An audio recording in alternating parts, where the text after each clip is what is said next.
That event on measuring Africa's green wealth and implications for the global carbon markets is a very great event for me that I would like to invite all participants at the COP to actually attend, both in person and also virtually.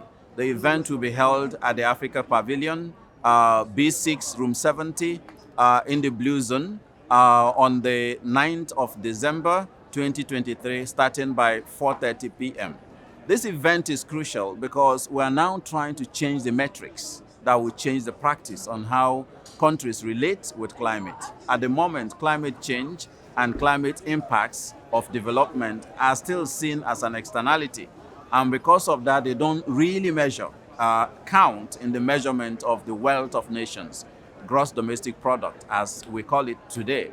And because of that, policies that are still focused on increasing gross domestic product is not likely to drive the changes we want to see in the green transition. So what you're seeing is that because the environment is an externality, you can grow your economies by creating a lot of CO2 emissions, and it doesn't count into the green markets.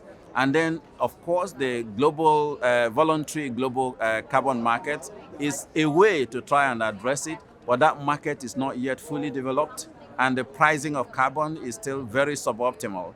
And then what the African Development Bank Group is trying to do, based on work that we've done on natural capital accounting, is to start to try and find values for the ecosystem services that nature provides, what I would call nature's infrastructure, and see how we integrate that into the measurement of the wealth of nations. And that is why we call it green wealth of nations.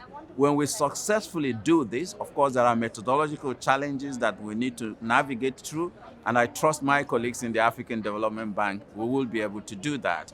And once we are able to do that, we will be able to deflate the economies of countries that pollute more with the value of their externality on the climate, on climate and nature's infrastructure, and also improve the GDP of countries that also produce global common goods, like, forests are best sequesters of carbon, and we have the Congo forest, for example, or the Amazon.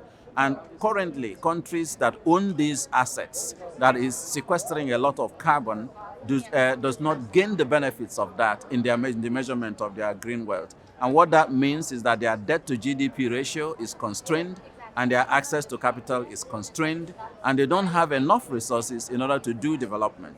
And that might drive more environmental degradation, cutting down the forest, logging because the only way your forest can count in your GDP today is to cut down the forest and produce furniture or even sell logs of wood. So if we're able to integrate the carbon sequestration value of forests, for example, into GDP measurements, it will help to drive the change towards this carbon neutral world that we're all trying to achieve.